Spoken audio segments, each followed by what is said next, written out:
Goldberger.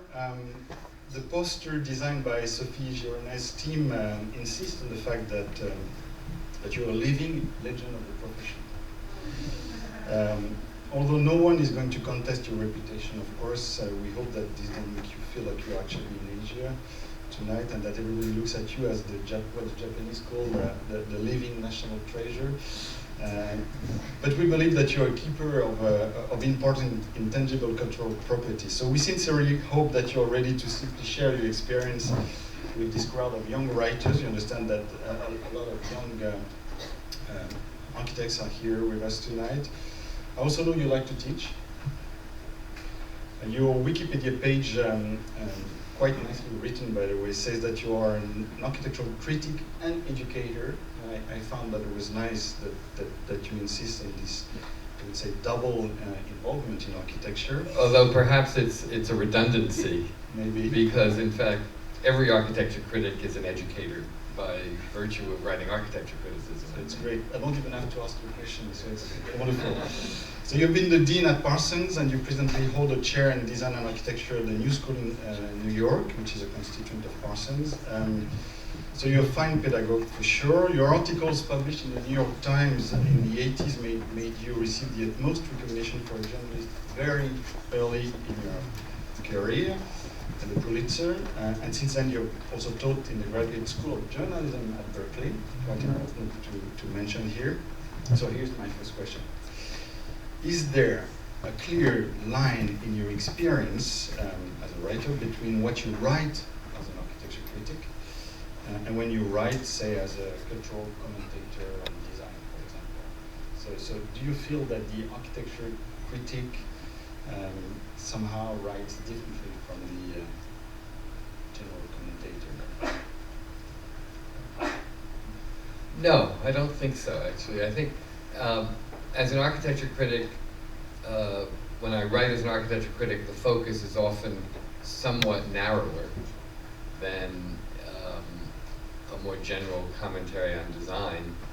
But I hope that I write architecture criticism with a broad, in a broad context. For me, it is never only about form. If it is only about form, then it is entirely self-referential and not connected to other things. And I think it needs to be connected to history, to culture, to politics, to economics, as well as to the life of the people who use the building. So all architecture criticism has to be in a broad context. And when you think about it in that broad context, then it's not so different from other kinds of design writing. Although now some of what I do, just because it's a chance in this moment in my life to do something a little bit different, from time to time I've written these long articles in Vanity Fair that are really more narratives about cultural situations in which architecture plays an important role. I wrote a long piece a couple of years ago about the plan by Norman Foster to make significant alterations in the New York Public Library, for example, which was a story that involved both social and architectural ruptures, you could say, and an analysis of what all that meant and the politics of it. The Eisenhower Memorial in Washington, and more recently a piece on the very, very tall, very thin, the super tall, super thin towers that are mainly in New York, that are mainly a phenomenon of global capital, and they have only a passing connection to issues of architecture, but I wanted to try to connect all of those things together. So, those are narratives that use architecture criticism as a base, but then to go out and write bigger stories. But I enjoy doing those only because I've spent a lot of my life writing more limited architecture criticism, and it's fun to do other things that still relate to architecture. That's all. Alors, disons, globalement, le point de vue du critique en architecture est vaste. Il doit être vaste pour vraiment opérer. Et d'une certaine façon, quand ce point de vue se déplace sur des articles un peu plus resserrés, sur des questions de design ou de conception générale, ça reste quand même assez dominant. C'est ce qui articule finalement la compréhension du monde. Alors, Monsieur Caille, vous, cher Emmanuel, parce qu'on se connaît un peu, vous avez été formé à l'architecture. Vous avez travaillé dans de prestigieuses agences avant d'intégrer le monde savant et magnifique des volumes de revues d'architecture sous la lumière. Nous vous connaissons depuis quelques années et je peux témoigner de votre engagement pour une diffusion éclairée et sans complaisance de la qualité architecturale. Je connais aussi votre modestie et comme... oui, merci, voilà. Et comme Monsieur Goldberger, vous enseignez régulièrement. Alors, on sait que le Corbusier écrivait homme de lettres à la rubrique profession de sa carte d'identité. Qu'avez-vous déclaré à la douane en passant? Vous considérez-vous plutôt architecte, journaliste ou bien critique d'architecture? Qu'est-ce qui arrive en premier finalement quand on se met au travail? En fait, je me sens profondément architecte, mais pas. Je dis ça pas parce que je me sens un architecte comme un architecte professionnel, comme un designer, mais parce que j'ai vraiment le sentiment que dans ma façon de voir dans le monde, je regarde le monde en architecte. C'est-à-dire que je pense que c'est pas seulement en dessinant des plans et en construisant des bâtiments qu'on est architecte. C'est-à-dire que je pense qu'être architecte, c'est une façon de voir le paysage, de voir la ville, de voir la façon d'habiter. Et effectivement, c'est en construisant concrètement qu'on arrive à être au plus près de cette ambition, mais je pense qu'on peut être architecte sans construire. So, I guess you're already connecting here, because not only the architectural critic, but the architect is a way to look at the world. It's a vantage point. It's kind of it's a particular gaze on life and the world. Actually, Mr. Goldberger, you've written a series of prominent books on architecture, and particularly one published in 2009 under the fascinating title "Why Architecture Matters." In a conversation with a journalist of The Atlantic in 2011, you gave what I read as a beautiful definition of the architecture critic, so please allow me to quote you. And this won't solve the debate tonight, but I think it's a very nice way to start again our reflection. So, quote, an architecture critic's job isn't to push for a particular style of architecture, but to advocate for the best work across the board and to be candid in pointing out what fails to achieve its potential. Donc en gros, c'est pas un point de vue particulier sur l'architecture, c'est pas une revendication d'un certain style d'architecture, mais c'est vraiment disons, de défendre et de reconnaître ce qui se fait de mieux et également en toute honnêteté disons, de souligner ce qui peut-être a dérapé, ce qui n'a pas, et là, plusieurs comprendront mon plaisir en lisant cette phrase, qui n'a pas atteint son potentiel, ce qui ne réalise pas d'une certaine façon son potentiel. Alors, do you have an example in mind of a situation in which you felt that you were deeply acting as a critic in the full sense of the term? You know, more or less what was the conditions, and in other words, in what respect can an architecture critic really point out the failures of a project? Well, it's important to remember, I think, that architecture criticism must take a very long view. It is not a short-term thing. It is not like once it was said in the days of when the New York Times had great power over the Broadway theater in New York, that if the New York Times theater critic did not like a play on Broadway, then it would probably close next week. Well, if the architecture critic didn't like a building, they didn't tear it down. You know, and so it was a very different. And so one learns to think of one's influence as more gradual, and as shifting taste and judgment over time. I think my predecessor, Ada Louise Huxtable, was incredibly important in that regard. I think she helped build the historic preservation movement not just in the US, but in the world. And she shaped a lot of things. One place in which criticism can have a more tangible sort of effect, I think, is when critics choose to write about projects when they are announced before they are built. And I think that's very important because it makes architecture criticism part of the public discourse in a city. And it's essential that that be the case. It's one of the most important things a critic can do, is lead the public discussion about the merits or the lack of merit in a particular project that has been proposed.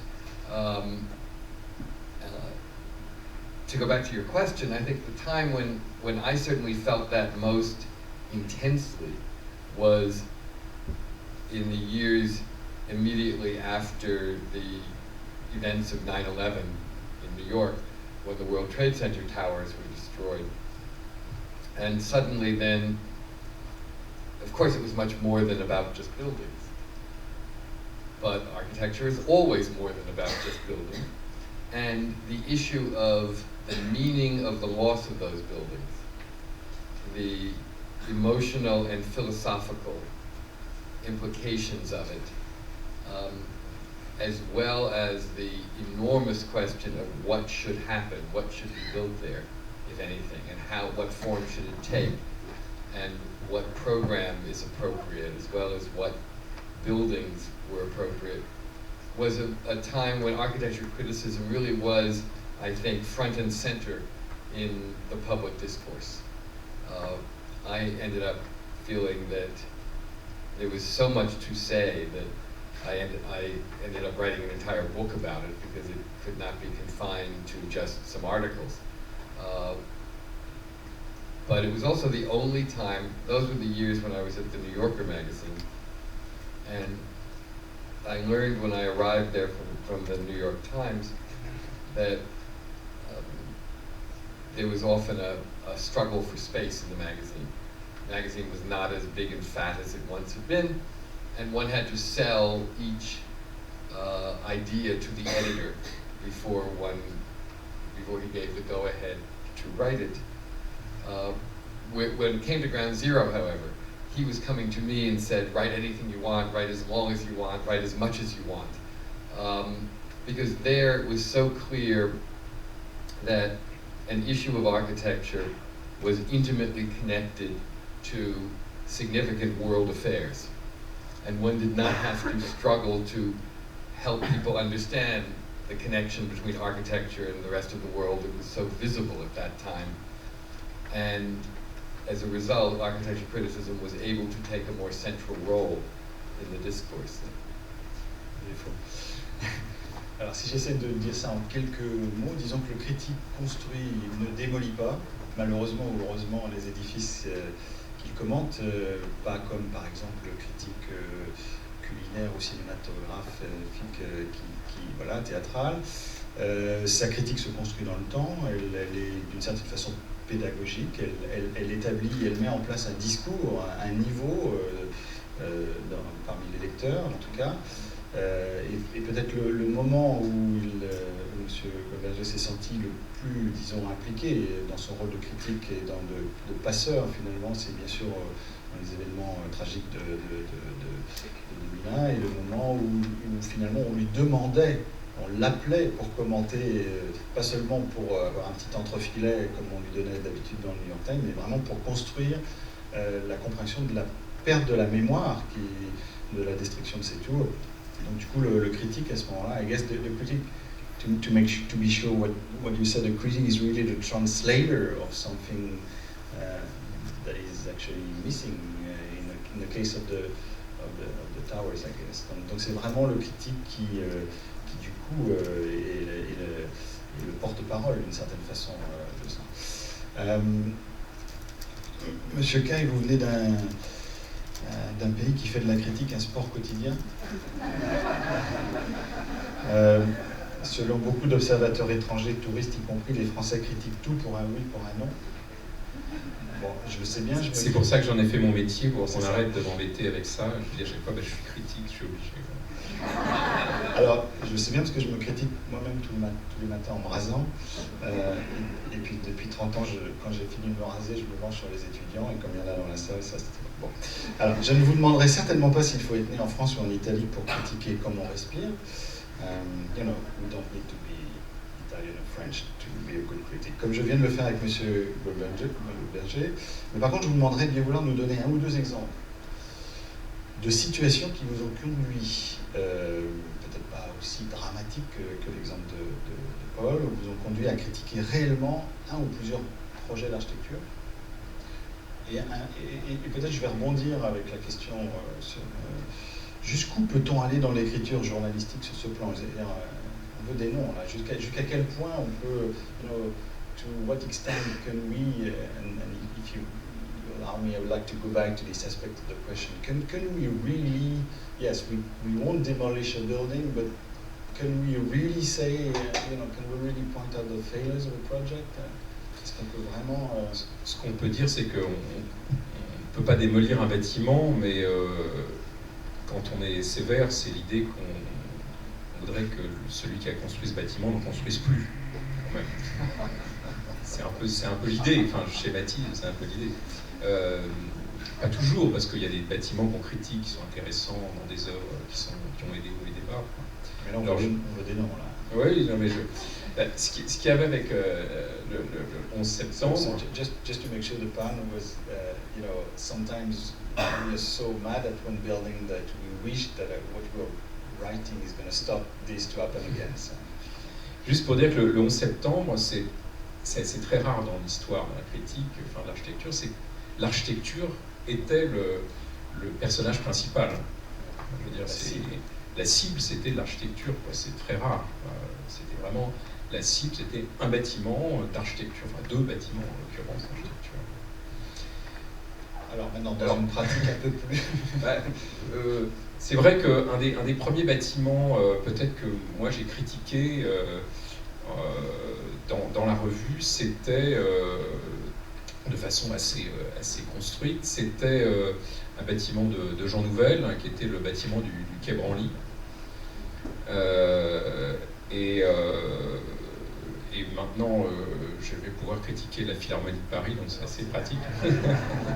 Précisons, le Quai Branly, donc le musée... C'est le musée des Arts Premiers, je ne sais pas si vous voyez ce que c'est, qui a été construit près de la Tour Eiffel. Il y a eu un grand concours international où il s'agissait d'abriter les collections d'art, on appelait d'art premier, puis primitif. Et alors beaucoup de gens m'ont dit, mais pourquoi critiquer ce bâtiment plutôt qu'un autre? Parce que en même temps, ce bâtiment, je l'ai critiqué très fort, mais il est aussi plein de qualités. C'est-à-dire que c'est un bâtiment qui n'est pas que n'importe quoi. Il y a beaucoup plus de bâtiments. Pour ce bâtiment que j'ai critiqué, dans la même année, il y a plus de 2000 bâtiments très très bien plus médiocres qui ont été construits et dont on n'a pas parlé. Pourquoi parler de ça, de ce projet? Je crois que si j'ai bien compris à un moment, Paul disait ça, c'est qu'il y a des projets qui sont annoncés, qui sont annoncés avant d'être construits. C'est-à-dire que voilà, c'est un bâtiment qui se doit d'être un bâtiment emblématique, un bâtiment important, culturellement important, parce que c'est une histoire, là en l'occurrence, l'exposition des collections d'art premier, je pense que c'est un moment très important de l'histoire de la modernité et de l'Occident. Donc c'est vraiment un bâtiment très très fort. Par rapport à ça, on fait appel à, disons, plus célèbres architectes internationaux, il y a un concours, donc il y a une ambition très très importante de l'architecte, ambition ou prétention. Donc on le juge aussi par rapport à cette ambition. Forcément, on ne va pas le juger comme on jugerait un bâtiment, un entrepôt ou de traduire. So, he's actually setting the reason why he felt necessary to actually focus his criticism on this particular building, particularly because, as you said, some buildings are announced before they actually being built. And dire que du coup celui-ci était déjà... celui-là, on ne peut pas... les attentes sont très parce grandes. que, alors, la différence, c'est que Paul écrit dans une revue généraliste, et moi, c'est une revue d'architecture, donc il s'adresse aux architectes. Donc, on a tendance à choisir plutôt les bons projets. Évidemment, on ne choisit pas autant de mauvais projets. Enfin, c'est pas proportionnel à la qualité des projets, sinon on publierait que des mauvais projets. Donc, la plupart du temps, on choisit des bons projets. Mais il y a certains projets qui sont incontournables, en fait. On ne peut pas se dire, ce bâtiment, dont on parle tous, fait par un architecte qui a une très grande ambition, une grande prétention, on ne peut pas ne pas en parler. Donc, c'est aussi pour ça qu'on en parle. So it would be easier maybe sometimes to publish a full issue of down on the worst project in France. I guess it would be depressing, but so you'd rather choose a strong project that calls for a strong critic, because I guess we have to insist on the fact that most of the time you write for, I would say, a general public, rather enlightened in the case of the New York Times. We hope enlightened, but definitely general public, yes. When in the case of Emmanuel, it's definitely a professional public that expects for kind of a serious analysis, I guess, of the project. So if I go back to you, Mr. Goldberger, you are perhaps better known for your insistence on the use of historical form in architecture. At one point. Insistence is not the correct word. We like that. Some of your best papers dealt with what has come to be designated as postmodern architecture, and yet you just published the ultimate biography on someone, Franco Gehry, who is not particularly known for his passion for historical precedent in architecture. So, as a critic, how do you see your journey through the incredible variety of architectural movements, and that calls for a long answer? Principles and mutations in the last 30 years. Should a critic evolve as often as architects do, or, on the contrary, is architectural criticism condemned to relativism in a way? So, how did you go through the last 30 years of changes in architecture? So 30 years in 30 seconds, am I expected to? It's a very provocative and significant question, but a difficult one. I don't think I was ever an absolutely dogmatic advocate of historical form. It's true that in the postmodern years I was more favorable to it than some critics were. I think some of that has to do with what is in the air and what is fresh when you begin your career. When I came out of school, Robert Venturi and Denise Scott Brown's writing was relatively new and still very much talked about. The modernism seemed to have hit a dead end, and the notion of alternatives seemed very appealing for a while, and in fact it turned out to be vastly different from that and more complicated. But I do think there's a part of one that sort of forever dances to the music that you heard at the beginning. And for me, that was that. I've always had, I think ever since I was a student at Yale, which I was attracted to in part by many of the great modern buildings on that campus, by Louis Kahn, Eero Saarinen, Paul Rudolph, and so forth. But then when I actually arrived there, I found myself very much in love with many of the historic buildings, which I had not known about and was not prepared for.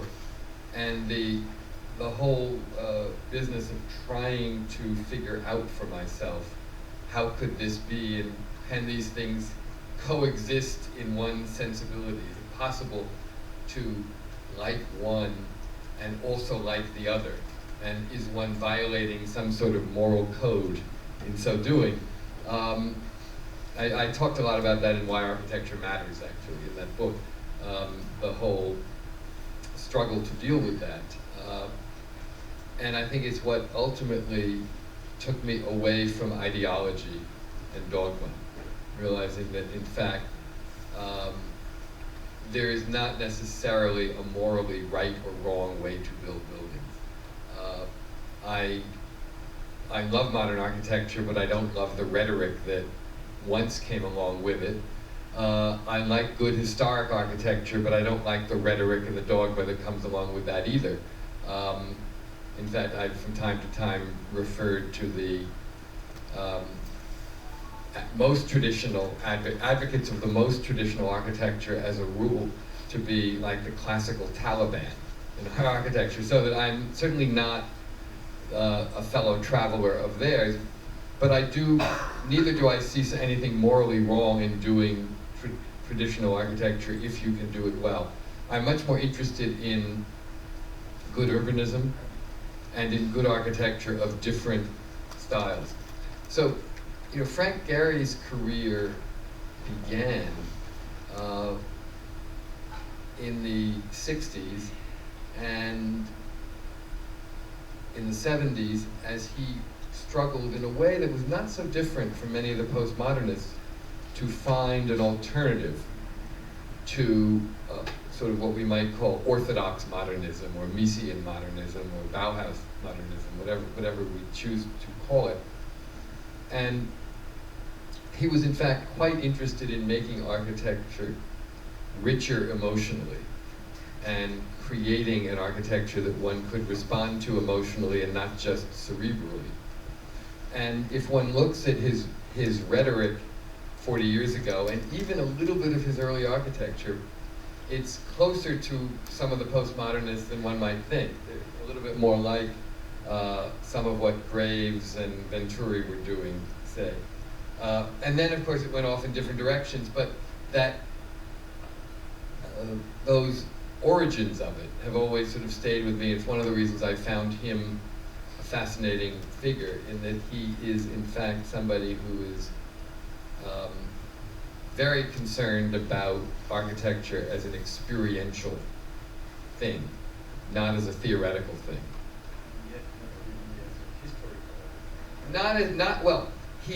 He's quite attuned to history, Gehry, and quite interested in it and quite knowledgeable about it, and quite eager to have his own architecture respond to it.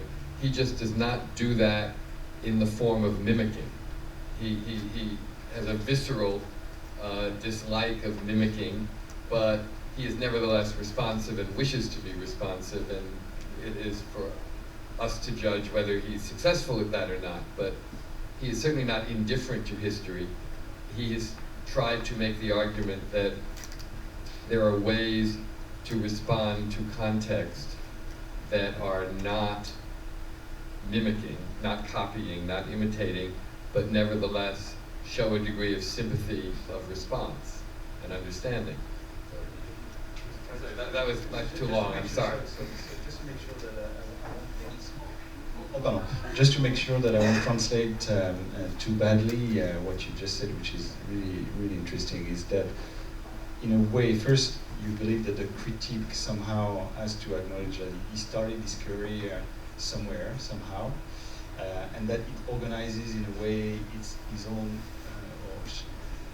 or her own relationship to these changes that I was mentioning. So you don't really see yourself as being too relativistic, but at the same time, you're not too postmodern in a way. No, I don't think of myself as postmodern at all, even though I know that I was quite sympathetic to the impulses behind postmodernism, but I don't think of myself as a I hope not, at least. Alors donc peut-être que alors ma question était un petit peu, disons, effectivement un petit peu, elle commence à appeler, on est un petit peu chauffé maintenant, donc on peut rentrer un peu plus dans la discussion. Elle tentait d'établir une sorte de tension entre la réputation quand même des premiers écrits de M. Goldberger sur l'architecture postmoderne, puisque c'était là, d'une certaine façon, ça a pris naissance dans cette période. Un grand nombre des acteurs qu'il a par la suite suivis, il les a rencontrés à ce moment-là, en particulier Franck Gehry, dont il reconnaît maintenant, donc sur lequel il insiste pour dire qu'il ne faudrait pas voir l'architecture de Gehry, elle a bien sûr sans doute pas comme une architecture moderniste, mais elle est sans doute pas non plus postmoderne dans sa doctrine, mais elle l'est dans son état d'esprit d'une certaine façon, puisqu'il y a une prise de distance et un rapport à l'émotion et à la surprise de l'architecture. D'un autre côté, ma question était finalement, et je vais rebondir en vous la posant, finalement, est-ce que le critique est condamné au relativisme? C'est un peu le monde. Parce que si on considère tous les changements qui sont intervenus depuis 20 ou 30 ans, par exemple, parce que nous avons tous près, disons, nous sommes à peu près tous de la même génération, comment est-ce que vous avez vécu les chocs successifs de ces transformations d'idées? Et puis finalement, est-ce que le critique, et là je reviendrai peut-être avec cette question ensuite, et puis là je commence à vous demander de préparer, alors là on va commencer à attendre qu'il y ait des questions qui surgissent de la part de nos jurys, et puis préparer les vôtres, mais finalement est-ce que le critique est condamné au relativisme? Je pense qu'on est condamné. Déjà.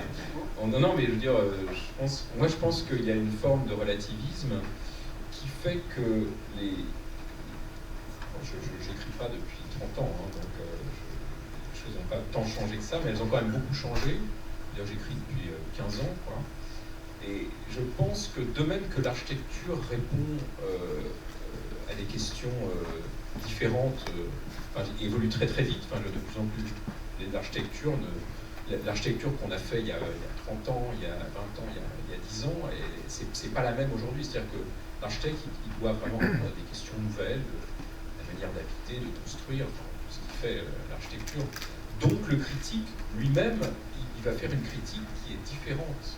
C'est-à-dire que un bâtiment sur lequel j'aurais fait une critique il y a 20 ans, enfin il y a 10 ans, je ne ferais pas la même aujourd'hui. C'est très clair. Par exemple... Idéalement, un petit exemple. Par exemple, il faut faire l'histoire un peu...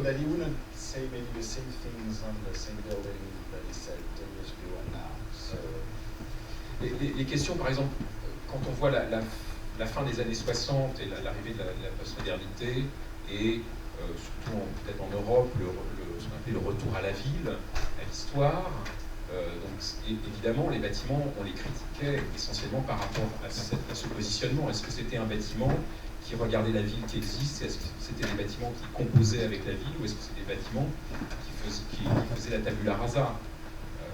Voilà, donc ça, c'était des questions très très importantes. Aujourd'hui, je ne sais pas que ces questions sont plus importantes, mais elles sont plus ou moins en avant. Il y a eu, après, un peu les années, on le veuille ou non, il y a eu les années Star Architecture, les années 2000, quand ceux qui ont pu aller voir les biennales de Venise, de Fuxas et compagnie, c'était vraiment, il fallait prendre des digestifs, quoi, après, tellement c'était d'une vulgarité incroyable, même s'il y avait des bijoux, des choses très belles parmi tout ça, comme toujours. Aujourd'hui, on voit bien que les questions redeviennent très politiques.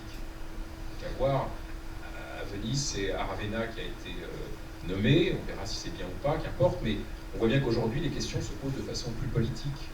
Les questions formelles, par exemple, tout d'un coup deviennent beaucoup plus difficiles à commenter, parce que après Zahadid, tout est possible.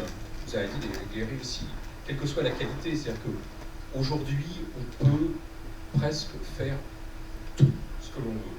C'est-à-dire qu'il y a des gens très très riches, et il y a des techniques aujourd'hui qui sont absolument incroyables. Moins par le digital que parce qu'aujourd'hui, il y a des techniques qui sont... Donc aujourd'hui, tout est possible. Donc la forme, des critères de jugement comme la rationalité constructive, tout ça, sont des critères, par exemple, qui sont remis en cause. Donc la forme, aujourd'hui, c'est difficile de critiquer un bâtiment que sur sa forme. Ça a toujours été, mais plus difficile qu'avant, peut-être, après les années d'architecture. Et donc, aujourd'hui, les questions sont, par exemple, beaucoup plus politiques. So the writing cannot be the same because the question changes in a way, and there are issues and stakes related to form in the city nowadays that wouldn't be asked the same way 15 or 20 years ago? Yeah, I mean, if it is necessary to critique a building within its context, as I believe it is, one of the contexts is always time. Time is a context also. So, of course, it is inevitable that one evaluates it in the context of time. And the world changes, but also we change. And there's the context of one's own personal evolution in time, as well as the larger cultural and historical evolution. And one must look at both, absolutely. I've been thinking as you raised the question about postmodernism, and thinking back that I really feel that I was sort of motivated as much by a desire to see architecture keep moving forward as anything else, and that was the way it sort of appeared at that moment in the late 70s to be moving. In fact, it did not take very long to realize that that was a dead end, we might say, that did not take us very far. And I realized one phenomenon that interests me a great deal, that I've also written a book about, which is a book called Building with History, that is about the juxtaposition of very new and very old in very conscious juxtaposition, was beginning at around that same time with Norman Foster, with some of his projects like at Maison at Nîmes, or the Sackler Galleries in London, where he inserted a very, very precise, modern object into a very traditional building, with the idea being to sort of stimulate a discourse between the two. That was happening at the same time that the historicists were trying to do it through the matter of mimicking. In the end, I think it was what Norman Foster was beginning to do that has actually been the more lasting phenomenon in architecture and the more meaningful one. So I have a series of few more stupid questions to raise, but I feel like opening the microphone to the floor. We have Marie-France here. The microphone is going to move from the critics. You guys have no other choice than reacting and saying something. So you were the critic of 100 texts, so now you could tell us what you feel and believe in and react. And please, young ones, feel free to react too. So David or Elsa, you want to raise David?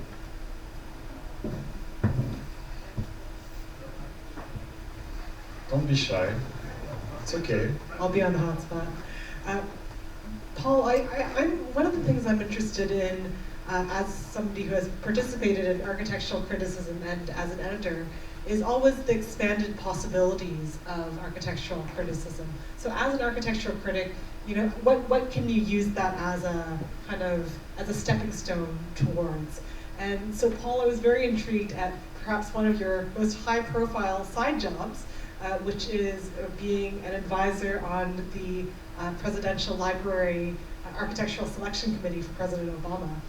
And I'm wondering if you could talk a little bit about the process that led you into that role and the kind of dilemma that maybe you find yourself in of having to guide a selection without, putting on your architectural criticism hat and choosing firmly the winner that perhaps you would prefer of the architects you don't know. Sure. Donc la question porte sur un des rôles très importants qui a été dévolé à M. Goldberger, peut-être vous avez tous entendu, mais il a été sur le jury de sélection des projets pour l'un très important projet de Bibliothèque Obama. So I hope he's going to be able to say a little bit about it. I can certainly say a little bit about it, yes. If I said too much about it, I would probably be arrested at the border and not permitted to return. But we are wired, so. Right, exactly. Well, let me first answer the first part of the question, because it was an important one, about where architecture criticism can lead one. The most important thing to say, perhaps, lest the young critics here get the wrong idea, is that the one thing it will not lead you to is great riches. So you do not enter this field if your goal is to become wealthy. But in my case, I spent much of my life at the New York Times, where I was a full-time critic for most of that time, and under certain obligations to really not do anything except the New York Times, which paid me as a full-time job, and I had limited freelance opportunities, but there was a sense that, not just with me, but with all of their well-known marquee byline writers, that in exchange for being paid a salary that was generous by journalism standards, if not by banking standards, and various other things that came along with it, you give them your pretty much complete loyalty. When I left, it was to become much more of a sort of independent agent, and I did it in steps, and the New Yorker was many, many years, and now I really have sort of structured a somewhat different life in which architecture criticism is one piece of the pie, and teaching is another, and writing books is another, and advising and consulting is yet another, as you asked, which is something I could not have done as a full-time journalist. It would have been a conflict of interest. It would not be possible. But now it's a different thing because I'm sort of operating as an independent advisor and not conflicting anything. The one thing I do feel is in the occasions such as the Obama Library, where I have the opportunity to advise on selecting an architect, I will not write about that. Certainly I will not write a general piece of criticism. If for some reason it is appropriate, or I'm asked by a newspaper or magazine to write something, I would only do it with full disclosure of the role that I played, because I really believe you cannot wear two hats at the same time. You can only wear one at one time. And if I should write about a situation in which I did advise, I would disclose that fully in whatever I wrote. Now, in the case of the president, he is extremely serious about architecture, and unlike his predecessor as president, who just somehow ambled into Bob Stern and had him do a fake Georgian building for him, President Obama is really serious about doing an important modern building, which he feels will be an important part of his legacy, and he wants it to be a significant building by a significant presence in contemporary architecture. He initially asked the people who run the foundation, the private foundation that has been set up that will build and operate the library, to begin a search process. They did so, but we're not entirely sure what they were doing. And through someone who is close to the foundation, who I know as well, I was asked if I could perhaps give them a little bit of advice.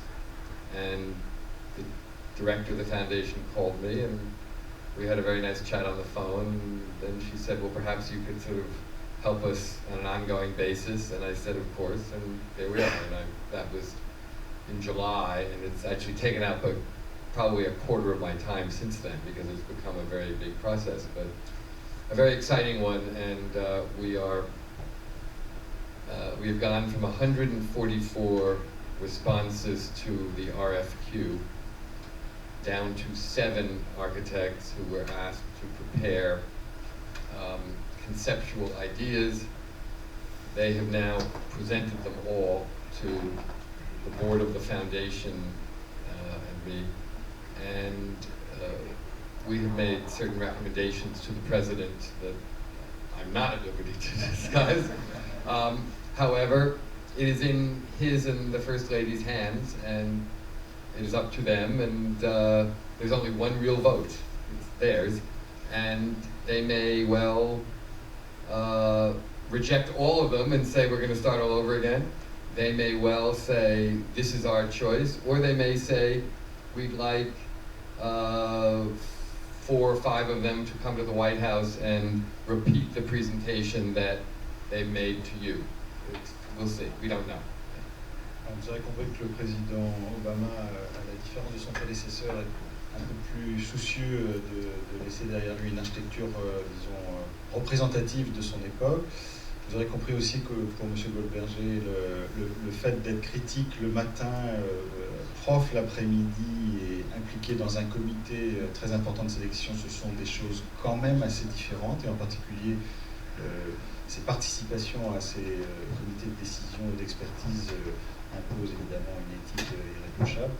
Et puis quoi d'autre, ben voilà, je ne peux pas tellement en dire plus. Est-ce que Emmanuel, vous avez été finalement critique le matin alors je ne vais pas dire jury de concours parce qu'on va revenir sur cette question sûrement, mais disons appelé à donner votre avis, un niveau d'expertise qui vous d'une certaine façon placé en position de disons, contribuer à une décision importante comme ça. Oui, je vais vous dire, c'est un scoop. On m'a demandé effectivement d'être comme Paul pour la bibliothèque pour Donald Trump. C'est moi qui vais le proposer. Celle où il y a une étagère, c'est ça.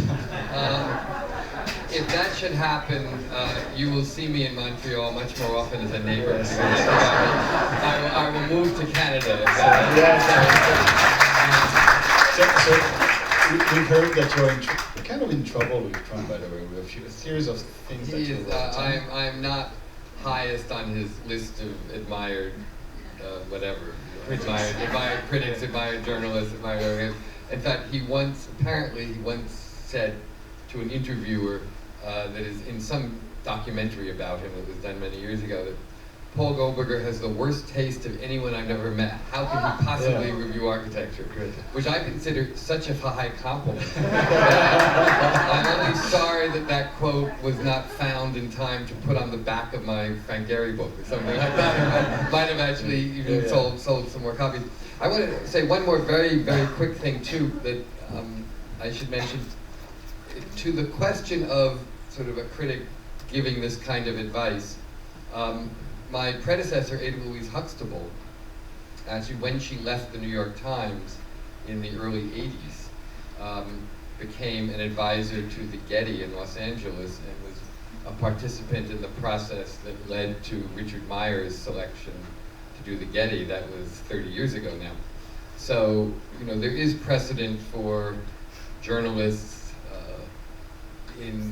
when they leave full-time positions where it would be perceived as a conflict, sort of branching out to do other kinds of related things like this. So, David, I think wants, yes, please, do it. There's a question in the crowd, and don't think you're going to hide in the back. We'll find you. I have a question about length.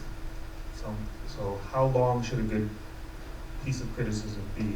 The issues is kind of technical. Because of the web, we think that you could write whatever length you need to be. It doesn't have to be a certain amount of words, but you've already alluded tonight to the difference between the New York Times and the New Yorker in terms of what the word length might be. And I ask that because I think we agree that the last time we did the competition, it was 700 words, and this time was 1,200. Is that about right? And that helped. That made better text. So, combien de mots dans un texte cela structure? So both of you guys. Je crois qu'il n'y a pas de... Ça peut être un exercice de style de le faire en quelques lignes. Il n'y a pas de limite parce que l'histoire d'un bâtiment, c'est un grand bâtiment, sur chaque bâtiment on peut écrire un roman. Il n'y a pas de problème sur son histoire, la façon dont ça se passe, c'est énorme. Et je crois que justement le rôle, alors peut-être là c'est peut-être plus le rôle du journaliste critique, c'est justement de trouver la chose, l'élément qui est important et qui va faire qu'on a choisi de parler de ce bâtiment et qu'on va dire quelque chose dessus. Ça m'arrive moi j'écris pas beaucoup en fait dans la revue, parce que comme je suis rédacteur en chef, ça me prend beaucoup de temps, donc il y a d'autres critiques qui écrivent, mais ça peut m'arriver, je suis un peu gêné de dire ça à Paul, mais par exemple quand on a publié la fondation Vuitton de Frank Gehry, il y a eu un long texte fait par un très bon auteur qui s'appelle David Leclerc. Et en fait, c'est venu un peu par hasard, dans mon éditorial, j'ai fait une critique en 10 lignes, quoi, qui est venue un peu comme ça. Alors, je ne sais pas ce qu'elle vaut, mais peut-être que j'ai l'impression d'avoir dit une chose que j'avais à dire. Et je sais pas que ça... Je pense que c'est pas moins bon parce que c'était plus court, en tout cas. Okay. And you, Paul? He said, you know, it so happened that he found, you know, enough to write 10 lines on the, although I know he likes the building very much, but 10 lines went enough, so. You know, it is true, as David said, that the web allows infinite space, but it is also true that people's attention spans get shorter and shorter and shorter, and one can write at infinite length, but one will not be read at infinite length. And so, in fact, the pressure seems to be to make things shorter and shorter. This competition going from 700 words to 1,200 is going against the trend. It is swimming up like salmon swimming upstream against the tide. Although I admire that because I think perhaps things have gotten too short in some cases. It is possible to write architecture criticism at any length. I mean, I write things on Twitter sometimes, you know, I mean, one can, and indeed, some buildings are not worth more than 140 characters. But it is also true that, you know, greater length allows more complete analysis, fuller discussion of historical factors, of issues of context, of issues of function, of issues of structure. There are so many things that go into properly evaluating a building. In truth, if you want to tell the full story of a building, it is hard to imagine doing it well in less than 1,000 words. But it is not always necessary to write a full essay. One can often say important things in a concise way. Oui, juste revenir dessus, c'est que je pense que critiquer en grec, c'est juger. Mais on comprend bien que la critique, c'est pas que du jugement, sinon ce serait pas très drôle. Mais je crois que quand on est très très court, on en vient seulement à juger sans étayer son jugement. C'est un peu le problème. C'est-à-dire qu'effectivement, en un tweet, on va assassiner un projet, ou au contraire dire son enthousiasme. Mais si on veut étayer son jugement, dire pourquoi c'est mauvais, et pas seulement dire que ça dégoûte, il faut de la place. So there is a danger to be too short because then you judge rather than criticize. That's absolutely right. I agree completely, because to write criticism is to make an argument. It is not simply to make a judgment. You know, the critic is not like the judge saying guilty or not guilty. The critic has an obligation to make an argument either for or against the building. And to make an argument well, one needs at least a certain minimum amount of space, I would say. Yes. So we have 3 questions ahead. Merci de rappeler votre nom, même si Yvan Lacroix. Voilà, et de préciser si ça s'adresse à une personne. Monsieur Caille, voilà. J'aimerais savoir, ou plutôt avoir votre regard critique par rapport à un très grand projet très politique en France, d'un très grand président, la bibliothèque François Mitterrand. Est-ce que vous en avez eu un ou vous en avez un? Oui, alors je pourrais botter en touche et dire que j'ai fait le concours dans une autre équipe à l'époque, donc il n'a pas gagné, qui était Henri Gaudin. Mais J'ai un avis assez peu favorable, à vrai dire, pour ce bâtiment, parce que c'est un bâtiment qui, par ailleurs, a des qualités, mais je trouve que urbainement, c'est un échec, c'est un site extraordinaire, c'était une possibilité d'extension en fait, des quais de la Seine qui n'avait pas été faite depuis vraiment très très longtemps, et je trouve que c'est un bâtiment qui crée une barrière en réalité, par ces grands espaces venteux. Mais bon, je ne vais pas lancer dans la critique, et puis je trouve que c'est un peu trop littéral, c'est-à-dire l'idée des 4 livres ouverts, je trouve que c'est pas très intéressant. Voilà. Mais par ailleurs, c'est un projet qui a aussi ses qualités, c'est pas... voilà, je trouve que c'est un projet qui peut vraiment, qu'on peut vraiment critiquer. So, if you were someone else to criticize this building by Perrault, on one side, the metaphor of the open books, whether or not it was, by the way, operated in the building, is a bit too literal. But worse, I guess, is the disruption with the context that it actually exhibits. I have a question. This is for both our critics. Since this evening... Please just preside. I'm Maria Cook, and I'm with the World Architectural Institute of Canada, and we are sponsors of this wonderful event. Since this evening is about the next generation of critics, I wonder what advice would you give to the aspiring critics in the audience on how they can develop their skills and learn to master this very challenging form of writing? I'm going to go now because that was my last question.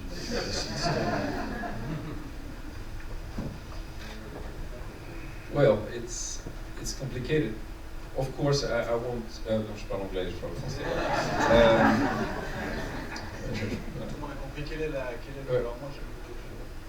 Le conseil qu'on pourrait donner à un jeune... voilà, je passerai sur... voilà, je passerai sur évidemment, il faut beaucoup travailler. Et puis, il y a toutes les choses... Il faut étudier le contexte économique, topographique, géographique, etc. Ça, c'est évident, on le sait. Moi, je dirais, qu'est-ce qui va faire qu'un critique est un critique? Je pense que c'est, avant toute chose, d'essayer de comprendre pourquoi on a une émotion quand on voit un bâtiment. Une émotion positive ou une négative. Et d'essayer de trouver les mots, déjà, qui décrivent cette émotion. Et ensuite, d'essayer de trouver pourquoi cette émotion fait sens dans le projet dans son ensemble. Et ça, je pense que c'est un peu, ça paraît un peu compliqué comme ça, je suis désolé, je ne suis pas très clair, mais ce que je veux dire, c'est qu'à un moment, si on veut être critique, la question à se poser, c'est est-ce qu'il y a un moment d'architecture? Qu'est-ce qui fait que c'est de l'architecture et que ce n'est pas simplement un bâtiment qui fonctionne? Donc, par quoi ça passe? Ça passe par l'intellect, par l'émotion. Et le critique, il doit se laisser impressionner par ça et essayer de le traduire. Ça me paraît essentiel. C'est compliqué, c'est le travail. Enfin, je veux dire, je pense qu'un critique ne parvient à le faire complètement, mais c'est en tout cas vers ce vers quoi on doit tendre. So, for Emmanuel, the advice would be do your homework first, and second, try to identify one aspect that makes a difference in terms of, defining architecture or not. So, yours advice to a young critique. And we have a few tonight. Yes, no, I know, it's wonderful. By the way, I should say, before I respond more specifically to the question, I think this competition is such a wonderful idea. And earlier this evening, I actually said something on Twitter that why don't we have something like this in the US? Because it's so, it's such a wonderful thing, and we should be doing it as well. It is such an important statement of encouragement and of belief that criticism has a valid future, and helping to make it a valid future is very, very important.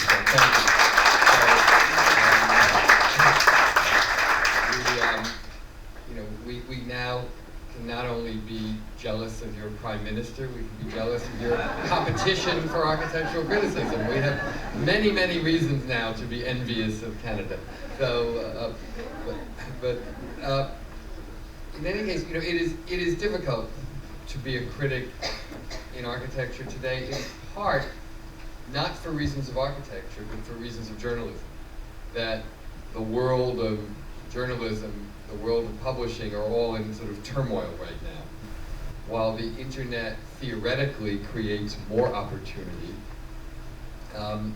it also has made writing about architecture sometimes seem like a sort of football field when it's a small children's team playing and they're just all running around, nobody quite knows how to kick the ball or move the ball or do anything, and you just see the children running around like a swarm. That's how sometimes criticism looks, because there are so many different voices and not clear authority as there once was, and the traditional organs, the New York Times being one of them, remain but are less influential than they were, and the trade-off for having all of these new voices have publication at their fingertips, or at their computer tips, is that it's very, very difficult to sort of be heard amid the din, amid the noise of all of this. My advice is just the most important thing a writer can do is write. And just keep on doing it, look at things, write about them, think about making an argument, making a case,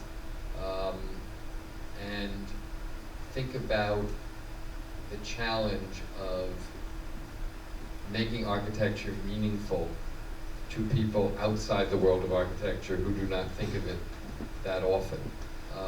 You know, I teach a course at Parsons in New York in architecture criticism, and one of the things we've been doing the last couple of years is spending time not actually on criticism but on description. Because I realize that in fact it is sometimes harder to describe a building well than it is to judge it and criticize it. And I have the students look through novels and other kinds of writing to find interesting descriptions of buildings. And we bring them into the class and discuss them. And so we talk about Edith Wharton, we talk about Henry James, we talk about Alison Lurie, Siebold, all kinds of novelists for whom architectural description has been an important part of their craft. And I try to help the students understand that that is also something they must learn to do well as a critic. And as you develop your eye, judgment will follow, in a way, I think. Donc non seulement il est difficile d'être critique en général depuis tout le temps, mais disons que les dernières années ont été particulièrement éprouvantes pour les critiques, puisque c'est le journalisme, ou l'exercice du journalisme dans son ensemble qui est en crise d'une certaine façon, et même des journaux aussi influents que le New York Times n'ont plus une influence titulaire, donc écrire dans le New York Times n'est plus la même chose. Alors en résumé, le conseil, c'est apprenez à écrire, améliorer votre capacité d'écriture, mais en particulier apprenez à décrire. Et donc